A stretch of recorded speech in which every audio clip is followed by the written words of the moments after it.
नागपूरमधून एक धक्कादायक घटना समोर आली आहे. एक महिला शहरातील वेगवेगळ्या भागात राहणाऱ्या पुरुषांना प्रेमाच्या जाळ्यात अडकवून त्यांच्याशी लग्न करायची.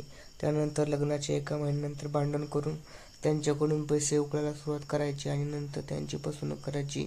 या महिलेने आतापर्यंत 8 पुरुषांसोबत लग्न करून त्यांची फसवणूक केल्याची घटना समोर आली आहे. आता गिरडी पोलिसांनी या महिलेला अटक केली आहे. याबाबत सविस्तर माहिती जाणून घेऊया.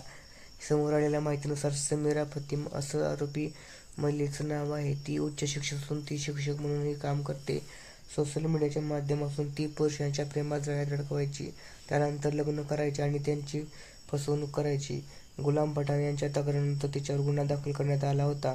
पोलिसांनी दिलेल्या माहितीनुसार 1.5 वर्षापासून फरार असलेली रुटेली तुर्पान उर्फ समीरा फतीमला गिरडीखाना पोलिसांनी आता अटक केली आहे.